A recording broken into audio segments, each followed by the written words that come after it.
Bienvenidos, Dios les bendiga este hermoso día, lunes 27 de enero del año 2025.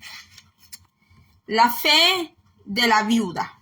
Bendito sea el nombre del Señor. Qué bonito es cuando alguien tiene dinero, tiene todo tipo de influencia, tiene esposo, tiene todo, tiene cuenta bancaria y todo parece de ir de viento en popa. Y cualquiera puede decir, usted está muy bendecido, usted está muy bendecida. Pero si de repente ese cuadro cambia, si de repente ya no hay esposo, no están las cuentas bancarias, si apenas le queda por allí una hornilla donde hacer una torta de pan, especialmente de esas tortas de pan de las que comían los sacerdotes, porque los sacerdotes no comían cualquier pan. Los sacerdotes de Dios y los profetas de Dios en el Antiguo Testamento no comían de todo. Eran personas que se sabían cuidar muy bien para Dios y para ellos. Aquí tenemos una mujer que lo único que le quedó fue su hijo, su casita y una hornilla que tenía por ahí, un poquito de aceite y un poquito de harina. Hoy en día se confunde el concepto de bendición y de fe. Si lo ven a usted que es terrateniente, que es ganadero como Job, como el patriarca Job, entonces dicen, qué bendecido que es don Chente, qué bendecido que es don Juan.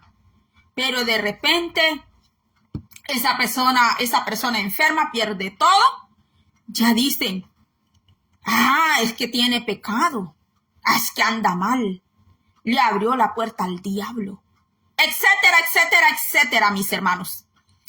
Y bueno, no le vamos a dar fin. Vamos a ver el caso de la viuda de Sarepta, que fue la que hospedó a un ángel sin saberlo. Porque sucede que dentro del pueblo de Dios existe esa palabra acepción de personas. Depende de quién sea usted, así lo tratan y así le reciben. Pero si usted es alguien que no tiene mucho que ofrecer ni que dar, también así ven al hermano o a la hermana. Mire lo que sucedió aquí.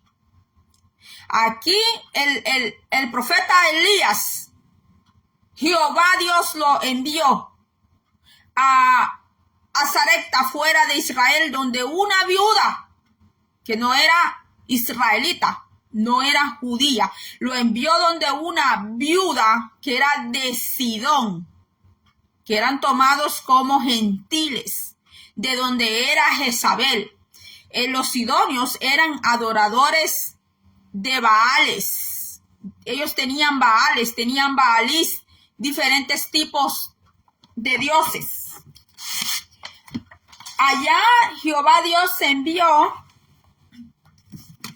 al profeta Elías. Mis hermanos, por eso dice que la viuda sin saber hospedó un ángel de Jehová. Sin saberlo. Ella le dio hospedamiento a un siervo de Dios que no llegó con oro, no llegó con plata, no llegó con perlas, no llegó enalbardado allí un asno, llegó sin nada, mis hermanos. Mire esta mujer, el ejemplo de esta mujer y de fe. Cuando se habla de mujeres siempre se está hablando de Esther, de Débora, permítame un momento, y de todas esas personas.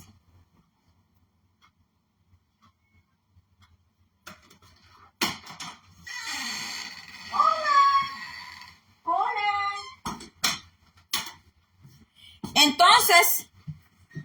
Entonces, mis hermanos, Aquí tenemos a la viuda de Sarepta.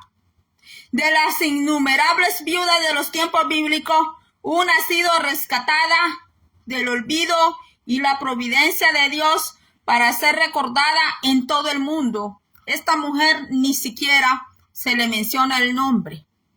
Es una viuda que, póngale usted ahí, se podía llamar Filomena, se podía llamar Yasmín, y así Sabrina no sabemos el nombre de ella, pero la Biblia la registra a esta mujer, mis hermanos.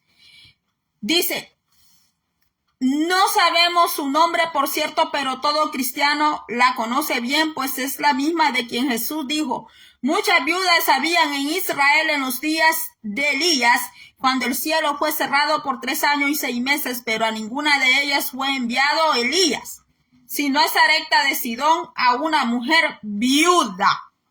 ¿Quién habló de esa dichosa y bienaventurada mujer? ¿Quién? Jesús. Fue Jesús, mis hermanos, que habló de la viuda de Sarepta. Mire qué bonito que fueron los labios de Jesús que habló de ella. Qué bonito es que sea Jesús que hable de ti y que hable de mí. Dice aquí, dice que,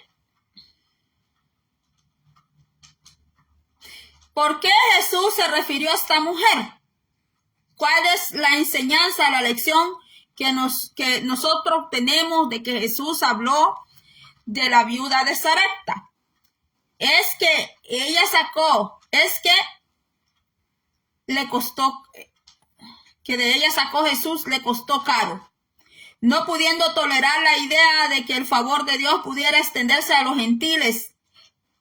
O sea que cuando Jesús les habla a los sumos sacerdotes, a los fariseos, toda esta gente, acerca de la mujer viuda que recibió a Elías, los doctores de la ley y toda esta gente se enojaron con Cristo porque Él les habló de ella. Dice, sus adversarios levantándose le echaron fuera de la ciudad cuando Jesús le habló del testimonio de la viuda de Sarepta. Pero vea usted que Jesús nunca le mencionó el nombre a ella, solo dijo la viuda de Sarepta y que recibió al profeta Elías. Entonces dice aquí que se indignaron sus adversarios levantándose, le echaron fuera de la ciudad y le llevaron hasta la cumbre del monte sobre la cual la ciudad de ellos estaba edificada para despeñarle. ¿Dónde está eso? Está en Lucas 4, del verso 16 al 30.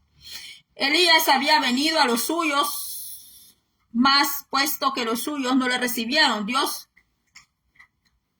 les envió a Sarepta, Dios le envió a Elías, ¿ven? Dios le envió, es que, pues, Dios supo dónde mandó a su profeta, mis hermanos, porque a veces no va a ser en tu propia tierra que te van a amar y te van a querer. Dice aquí, dice acá, dice, Dios le envió a Sarepta para manifestar su salvación a una viuda sidonia. O sea que no solo mandó al profeta para que tuviera algo que comer y dónde estar él guardado, sino que también para la salvación de una viuda sidonia. A los suyos vino Jesús, mas los suyos no le recibieron tampoco, lo que motivó en parte su visita a las fronteras de Tiro y Sidón, donde pudo hacer extensiva su salvación a una pobre viuda y a su hija endemoniada. Mateo 15, ¿dónde está eso? Mateo 15, 28. Cuán terribles son las consecuencias de despreciar las oportunidades que Dios nos brinda, porque a veces las oportunidades de Dios son vistas, son subestimadas, como, no merezco eso. No.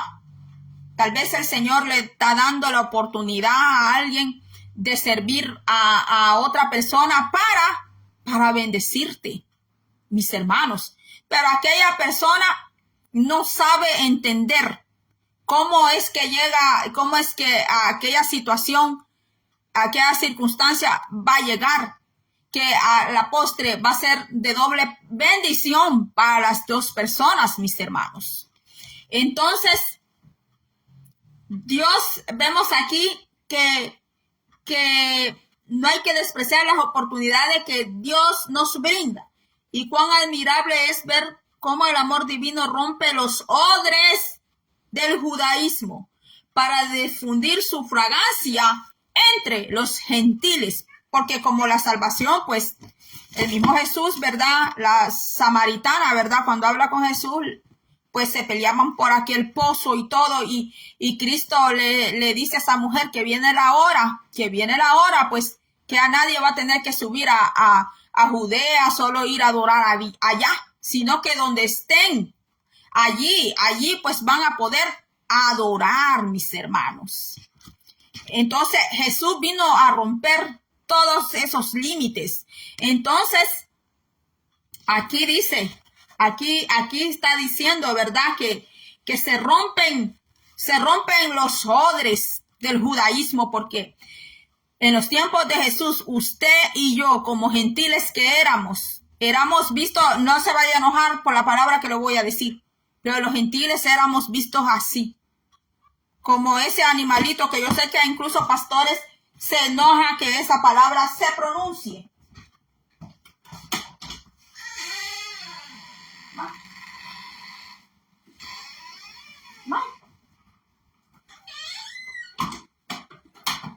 Hay pastores que se enojan y incluso hay hermanos que dicen, sí, la Biblia dice esa palabra, pero usted no la pronuncia. Pero sus hijos dicen tremendas, grandes, malas palabras ahí dentro de sus casas. Ahí no dicen nada. Pero cuando escuchan esta palabra, perro, se enojan, se molestan. Y sus hijos hasta ven cartoons, ven películas donde salen tremendas malas palabras. A mí no me diga que no. No me diga que no se da. Pero como son sus hijos, es su sangre, ¿verdad? Allí se queda callada, no dice nada. Pero para los judíos, nosotros los gentiles éramos vistos así, como perros, como cerdos. Si ellos venían en esta misma línea caminando y usted venía de frente y el judío iba, ¿qué hacía el judío? Se bajaba de la acera o cambiaba de calle, porque usted y yo éramos vistos así. Éramos vistos como personas impuras, mis hermanos. Así, se oye feo eso lo que estoy diciendo, se oye como racismo, pero era así, mis hermanos, porque la palabra perro para el judío no tiene el mismo simbolismo que para nosotros los hispanos. Pero como nosotros pues no sabemos, las costumbres judías de ellos son diferentes totalmente a las nuestras. Hasta la manera de comer son absolutamente diferentes, mis hermanos. Entonces, vemos aquí, ¿verdad? Vemos que dice que se rompen esos odres del judaísmo para difundir su fragancia entre los gentiles, porque Dios tuvo misericordia de nosotros, como lo tuvo de la viuda de Sarepta, como la tuvo de aquella sirofenicia que llevó a su niña endemoniada. Y aunque Cristo le dijo, ¿verdad?, que el pan es la liberación de los hijos. ¿Y qué dijo ella? Y Jesús le menciona, le dice, va, que los perrillos, le dice Cristo, no pueden comer del pan de la mesa de donde comen los hijos. ¿Y quiénes son los hijos que Cristo dice que comen de la mesa? Los judíos, los israelitas, mis hermanos. Y mire que la mujer, si hubiera sido una resentida, una dolida, yo no sé qué, quizás le da la vuelta a Jesús y le dice un par de cosas y se va con su hija endemoniada. Pero mire, la mujer fue humilde, hermanos.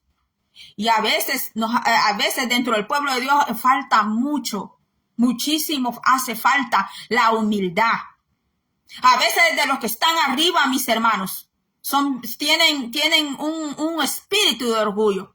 Y de los que están sentados, hay un espíritu de orgullo, que porque tiene ganado, que porque tiene carro, porque tiene tomatera, porque tiene. Y es un orgulloso, una orgullosa. Mis hermanos, mire aquí esta mujer, la que Cristo le dice, ¿verdad? Que los perrillos no pueden comer de la mesa de donde comen los hijos.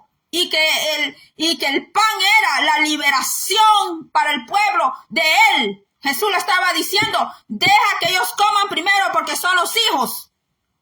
Después van a ser ustedes los que van a comer. Ustedes los idóneos. De donde era Jezabel, la que le había hecho tanto daño al pueblo de Dios, metiendo baales, metiendo fornicación, metiendo liberalidad, así como el día de hoy.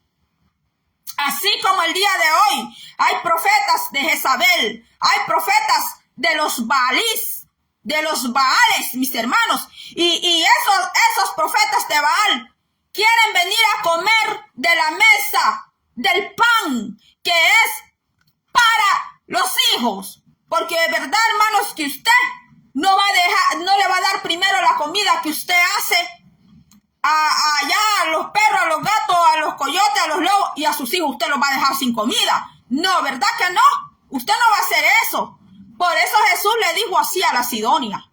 Pero mire, la Sirofenicia, en humildad, mis hermanos, le dijo que aún los perrillos comían del pan que caía, de lo que allí de la mesa de donde comían los hijos. Y Jesús, al ver esa humildad de ella, y al ver su fe sobre todo de esa mujer, hermanos, en ese mismo instante, Cristo libertó a su hija del montón de demonios que tenían a la muchachita loca, trastornada. Mis hermanos, Cristo allí mismo, mire, así ve, un 2x3, en un abrir y cerrar de ojos, le libertó a esa niña, a la Sirofenicia, porque la Sirofenicia tuvo una fe, mis hermanos, que convenció a Cristo. Lo convenció, mis hermanos, porque esa palabra que le dijo Cristo estuvo bien dura, hermanos. La trató de perrilla, sí, de perra, pues, mis hermanos. Imagínense que a usted o a mí nos dijeran eso. Que nos diga una persona ya externa, pues es una cosa. Pero salieron de los labios de Cristo, los labios de Jesús. Pero hay personas que solo cuando la profecía es bien linda, una profecía bien chula, que el Señor te va a dar edificio, que Dios te va a dar compañía, que Dios te va a dar aquí, que Dios te va a dar camiones, que Dios te manda a Madre de las Naciones, que Dios te hace un patriarca, padre de las naciones. ¿Cómo? Y la persona no es humilde. ¿Cómo Dios le va a dar a alguien un ministerio a naciones si es una persona soberbia, una persona que no tiene humildad? ¿Y quién va a ser el primero en probar esa persona? Va a ser Cristo. El primero que va a ver esa persona, si puede obtener lo que está buscando de parte de él, el primero que va a escudriñar a esa persona va a ser Cristo, mis hermanos, porque eso sucedió con la Sirofenicia, mis hermanos. Entonces dice aquí, la historia es del tiempo del rey malvado Acab de Israel, porque acuérdense que el rey Acab, su mujer, la reina Jezabel, ¿de dónde era? Sirofenicia. Mis hermanos, había un mal récord ahí. Había un mal récord ya. Porque la Jezabel llegó a meter la mundanalidad, llegó a meter todo lo que ella quiso meter, brujería, hechicería, ritos diabólicos. Llegó a meter, dice la Biblia que ella se pintaba con un amonio, se pintaba. Ahora se van a enojar las hermanas que van a escuchar este mensaje. Se van a enojar conmigo porque estoy hablando ya de pintura. Jezabel y sus sacerdotes, para hacer sus rituales, su hechicería, sus fornicaciones, sus orgías, porque todo ese culto a Baal así terminaba en fornicación. en fornicación, en adulterio. Así terminaban esos cultos. Desde ella, porque ella era una suma sacerdotisa, a sus sacerdotes, ¿cómo cree que iban? ¿Con la cara lavada como yo la tengo? No, no se presentaban así. Se maquillaban la cara, se pintaban la cara desde ella y sus sacerdotes, sin importar si fuera hombre o fuera mujer. Pero que ellos tenían que ir maquillados porque dentro del ocultismo, ellos se maquillan la cara, se la pintan, eso tiene un significado. Entonces dice aquí que acá tomó por mujer a Jezabel, hija de Baal, rey de los Sidonios, y fue y sirvió a Baal y lo adoró. Primero Reyes 16:30. Bajo la influencia malévola de su reinado se popularizó en Israel la más grosera idolatría. El culto de Jehová quedó casi abandonado. El culto de Jehová quedó abandonado a causa de los Baales. A causa de los Baales que metieron en Israel y los profetas que osaron levantar su voz en contra de las invocaciones paganas fueron perseguidos a filo de espada. Tanto se difundió la apostasía que Dios condenó al país a una sequía que hubo de durar 3 años y medio y envió a su siervo Elías para comunicar la sentencia al rey Acab. ¿Escuchó lo que le leí aquí? Que condenó. Pero estos mensajes así son los que no quieren escuchar hoy en día. Hoy quieren escuchar mensajes, haz lo que quieras, tú vas al reino de Dios así. Te pegas un tiro, atentas contra tu vida, igual vas para el cielo. Hermano, ven aquí a buscar a Jehová Dios desnuda si querés, en bikini y hilo dental. Y siempre Jehová así te va a escuchar a ti. Siervos de Baal, que ahuyentan a la gente de buscar, ahuyentan a las personas, los hacen que dejen de buscar a Jehová. Mis hermanos, como Dios quiere que lo busquen. Dice aquí,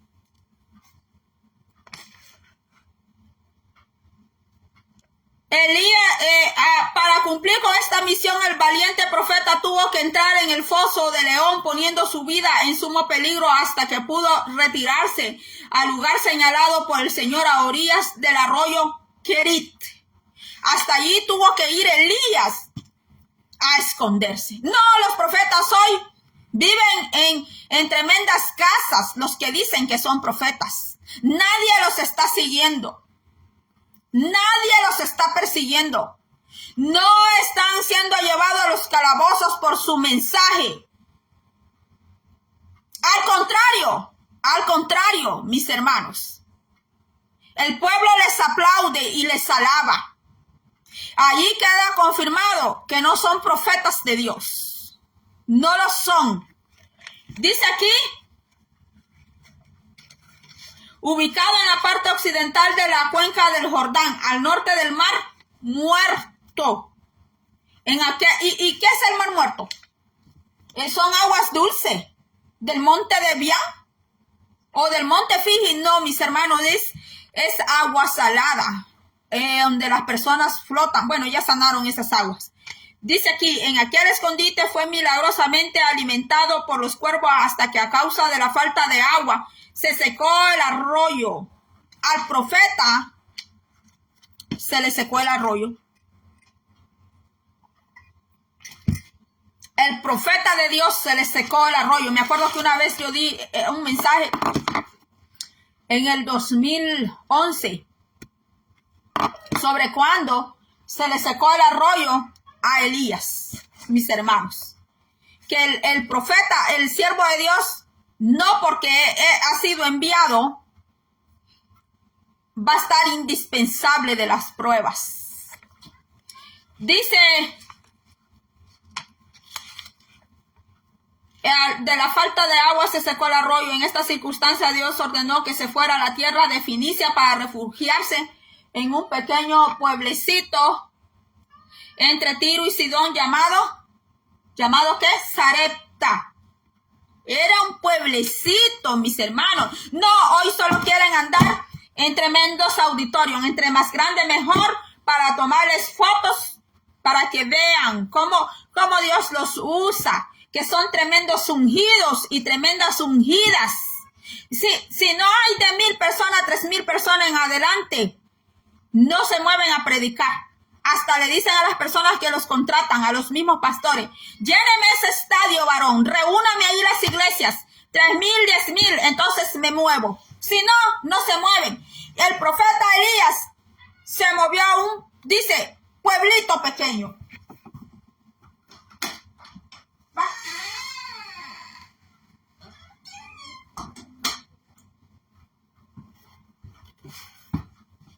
A un pueblito pequeño se movió Elías, mis hermanos.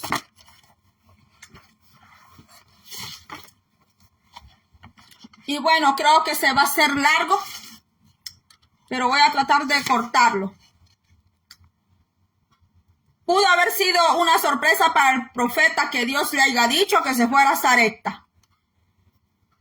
El hecho de recibir esta orden para buscar asilo más allá de los límites de su propio país, más habría sido mayor su asombro al enterarse que su hospedadora iba a ser una pobre viuda a punto de morir de hambre. Cualquiera le diría al Señor, bueno, Señor, me mandas donde una viuda, un pueblito donde no hay comodidades, allí no es hotel.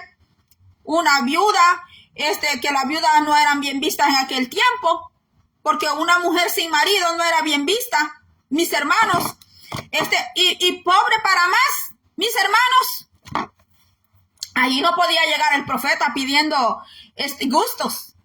No, que no me gustó este plato, a mí no me dé frijoles, a mí deme el mejor plato que tenga de comida. No podía llegar así, mis hermanos. Dice, sin embargo, Elías nunca puso en duda la dirección divina. En todo momento de crisis obedeció al Señor. ¿Escuchó? En todo momento de crisis obedeció. En todo momento de crisis. Aquí no estaba quejándose, ¿verdad? ¿Verdad que no se estaba quejando? No se estaba quejando el profeta. ¿Y estaba pasando bonito tiempo el profeta? No, no estaba pasando bonito tiempo. No había agua, hermanos. Mire, yo aquí estuve unos días. Estuvimos aquí días sin aguas. Y qué feo se siente. No se puede bañar usted igual. No puede lavar los platos igual. No puede mapear igual. Ajá, y el cielo fue cerrado 3 años y medio, el cielo, que no caía agua, mis hermanos. ¿Usted cree que la gente podía estar ahí gastando agua para bañarse todos los días, abrir piscina?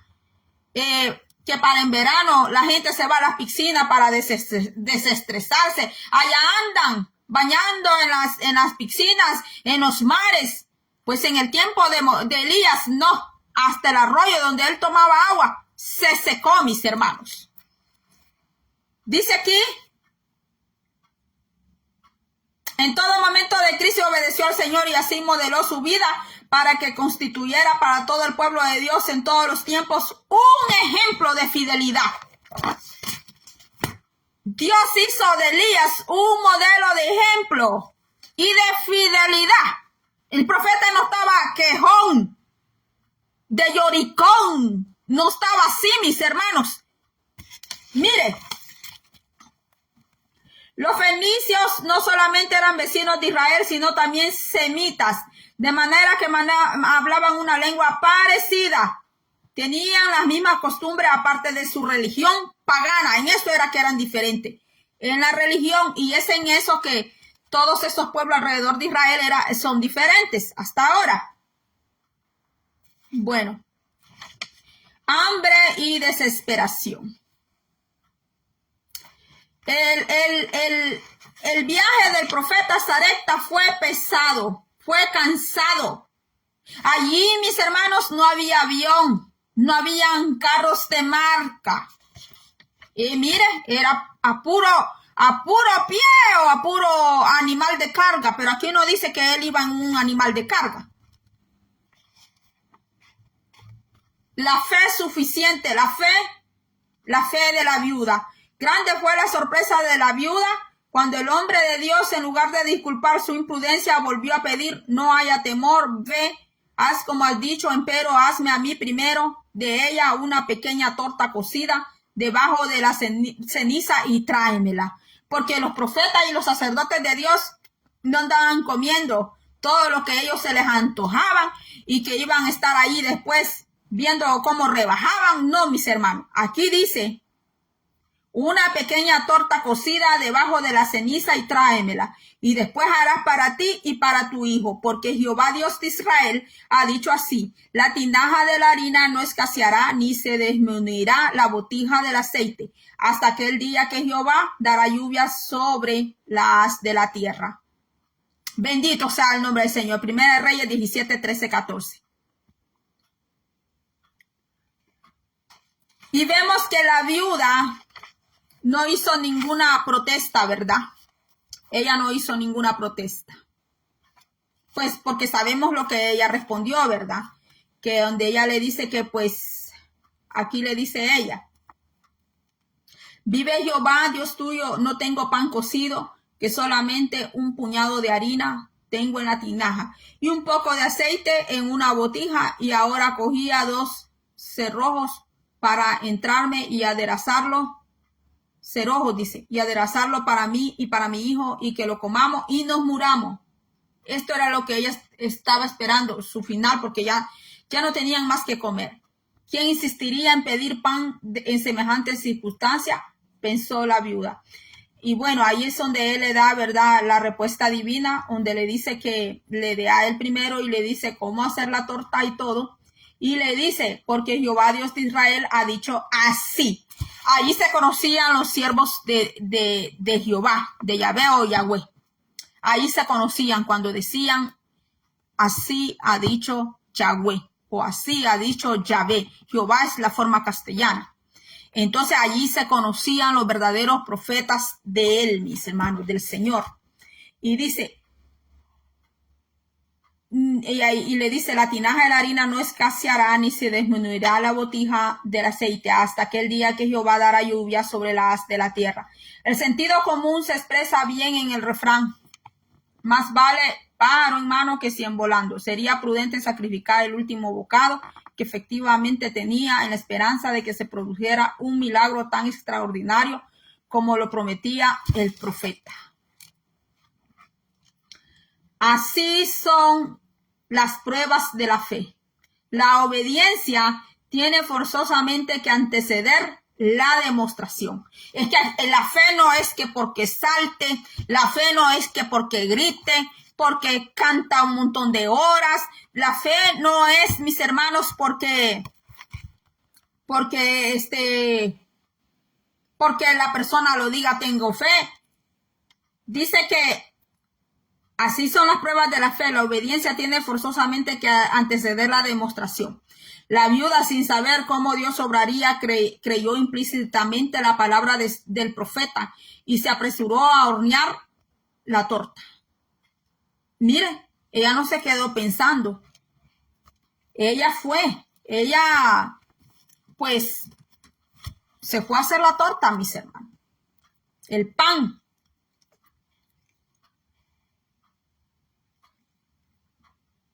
Al cabo de algún tiempo, la viuda, cuya fe la había salvado tan maravillosamente en el tiempo de sequía,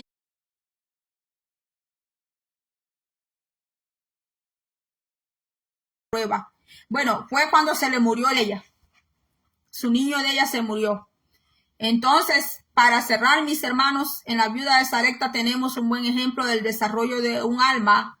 Mire, el desarrollo de un alma que vive conforme a la medida de su saber espiritual. Aún antes de conocer el profeta, no rehusó ser su hospedadora, porque Elías no solamente le estaba pidiendo una torta de pan, él se llegó a hospedar y ella le abrió su casa. Una mujer gentil, mis hermanos, porque fue Dios que envió al profeta allí. Él no se envió él solo, no se fue solo, sino que fue enviado por el Señor. Y la viuda fue escogida de parte de Dios para darle pues albergue, darle allí por eso dice aquí, la viuda de Sarepta que hospedó a un ángel, mis hermanos, a un ángel de Dios.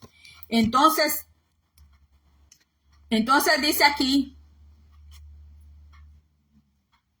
Aún antes de conocer al profeta no rehusó ser su hospedadora. No obstante la miseria a la cual había sido reducida, creyó la palabra de Dios por boca del profeta, compartió con él lo que pensaba sería su último bocado y fue sustentado por muchos días. Habiendo gustado, pudo ver que es bueno Jehová y que es dichoso todo aquel que en él confía. Probaba otra vez su fe, volvió al que le había salvado y encontró que el Señor es siempre fiel. De este modo creció en la fe hasta que cuando Elías se despidió de ella, pudo dejarla como un convencido testigo de Jehová. No testigo de Jehová, ¿verdad?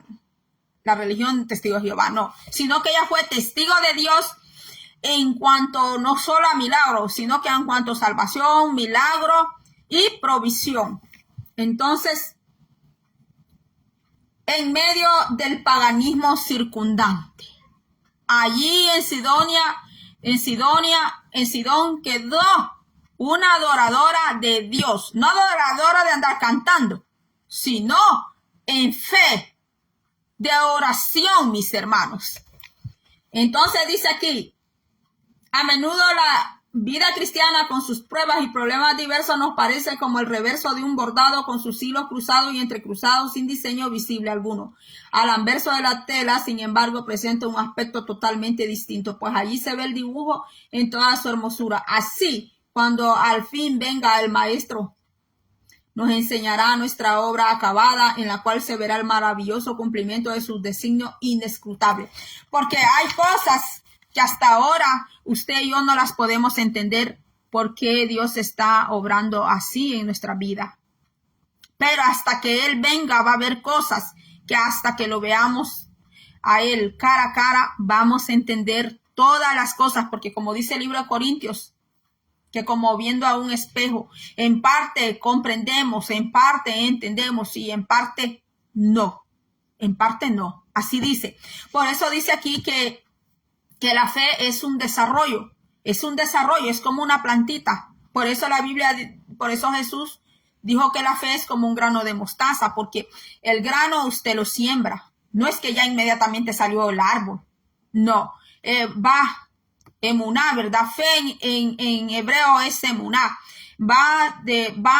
El grano primero, ¿verdad? Se siembra, usted la está regando, luego sale una plantita, luego va creciendo, usted tiene que seguir regando, cuidando esa plantita y va creciendo y según como usted la cuide, según la tierra donde está y todo, así va a crecer ese árbol, mis hermanos. Entonces la fe es un desarrollo, la fe es como una planta sembrada en la vida de la persona que pues va creciendo y tiene que dar sus frutos, mis hermanos. Entonces la sirofenicia había escuchado hablar de Yahvé, de Jehová, había escuchado hablar, pero no había tenido ninguna experiencia.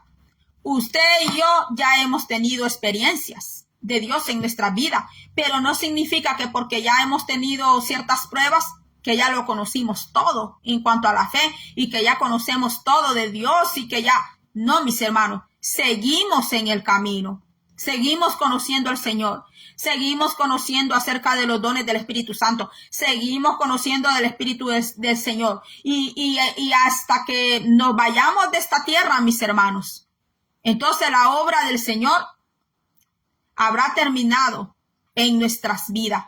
Por hoy, Él sigue trabajando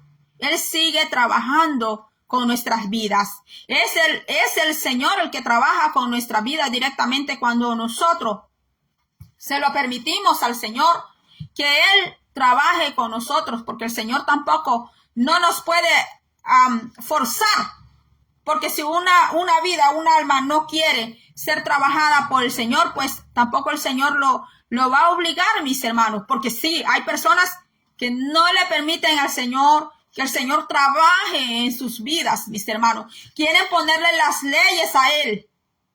Es como el paciente cuando va al médico. Le quiere decir al doctor cómo le deje la receta, la medicina. Si es el doctor, el especialista que parece estudiado acerca de las enfermedades, acerca de todo. Mis hermanos, así también a veces sucede. Que hay vidas que quieren decirle al Señor como el Señor haga.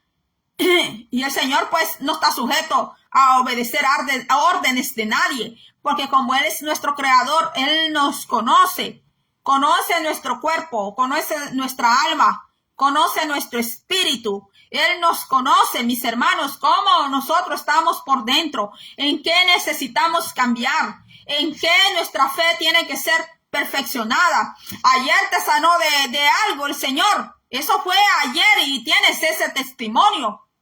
Pero hay algo más que el Señor quiere hacer. Tal vez ayer pasaste esa prueba, pero el Señor quiere que pases otra que es otra prueba, pues digamos un examen que es diferente. Mis hermanos, tal vez saliste de una hipoteca hace tiempo y tienes ese testimonio que el Señor te ayudó, pero ahora el Señor quiere hacer crecer tu fe, tu emuná, en un área diferente de tu vida. Tal vez no es algo económico o de salud. Puede ser algo interno adentro de la vida, porque Dios trabajó. Estoy segura que si nos ponemos a estudiar solamente el personaje de la viuda, vamos a encontrar varios factores en la vida de ella. Era una gentil, mis hermanos. Así igual nosotros, mis hermanos, porque nosotros somos el olivo indio, digamos, para que usted me entienda en el lenguaje castellano. Nosotros no éramos el olivo original, lo dijo Jesús. Nosotros éramos del olivo indio, mis hermanos. Del olivo que no estábamos pegados al olivo original.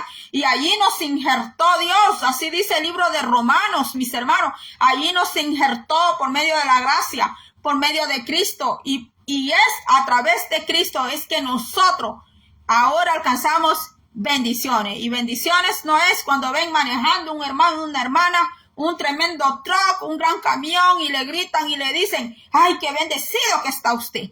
Ay, qué bendecida que está usted. Entonces los multimillonarios están más bendecidos todavía.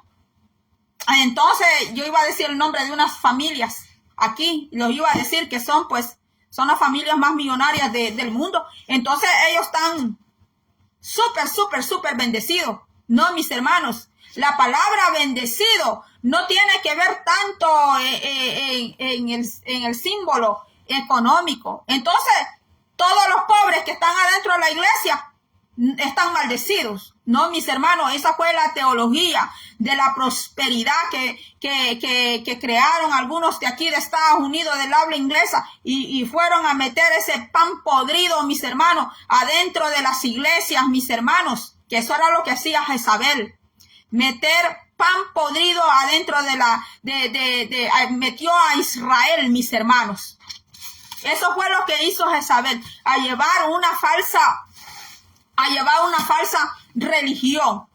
Y entonces Jehová Dios cerró el cielo, porque como a él pertenece todo, mis hermanos, cerró el cielo y Jehová Dios dijo, aquí no llueve por 3 años y medio, porque cuando es Yahweh el que ha hablado, mire, cuando ha sido él el que ha hablado, mis hermanos, no va a haber nadie que lo va a hacer cambiar a él de lo que él ya habló, mis hermanos. Pero cuando han sido los hombres que hablan, ay, deje, mis hermanos, que ladren, déjelos que ladren, que hablen, déjelos. Ellos son libres de abrir la boca y de hablar cuantas cosas quieran hablar, pero no se va a cumplir nada. Porque cuando algo es de Dios, que Dios habló, mis hermanos, eso se va a cumplir. Y es allí donde se conocían los siervos de Yahweh. Es allí donde se conocían los siervos de Yahvé a los siervos de Baal, mis hermanos. Porque los siervos de Baal salían todos pintados con símbolos en su cara, todos maquillados, mis hermanos. Empezaban a hacer sus cultos, sus danzas y un montón de cosas, rituales y bueno, ofrendas que no eran ofrendas de dinero. Sus ofrendas de ellos eran otras cosas, eran personas, bebés, y mis hermanos terminaban en orgías, terminaban en fornicación, terminaban en adulterios. Y mire, Jehová Dios le cerró a esa gente el cielo, ni una gota de agua, mis hermanos, por 3 años y medio, porque cuando es Dios que cierra los cielos, nadie lo puede abrir, nadie. Y cuando es Él el que abre los cielos, mis hermanos, es Él el que abre las puertas, tampoco no hay nadie que pueda cerrarlas, porque así dice en el libro de Apocalipsis, que cuando Él cierra, nadie puede abrir. Y que cuando Él abre, nadie, dice, puede cerrar. Y la salvación de Dios llegó a la casa de la Sirofenicia. Y así la Sirofenicia, la viuda de Sarepta más conocida, fue conociendo al Rey de Reyes y Señor de Señores. Yo le voy a decir algo antes de irme. Dios es el que vela. Allá dice en Deuteronomio que Él es el defensor de viudas, de huérfanos, de extranjeros y menesterosos. Así dice el Señor en su palabra. Cuando usted vea a una mujer sola, un hombre solo, tenga cuidado con esa persona que usted ve solo y que ve sola. Tenga cuidado de hacerle mal, porque con esa persona Dios lo defiende. Así dice la palabra, que Dios es el defensor de esa persona. De la persona que usted lo ve sin familia, huérfano y huérfana. Dice que con esa persona Dios es el defensor. Dios es el que pelea, dice, por esa persona. Dios pelea por esa persona. Así que bueno, mis hermanos, gracias por haber estado conmigo aquí. No sé cuántos minutos tomé, pero muchas gracias.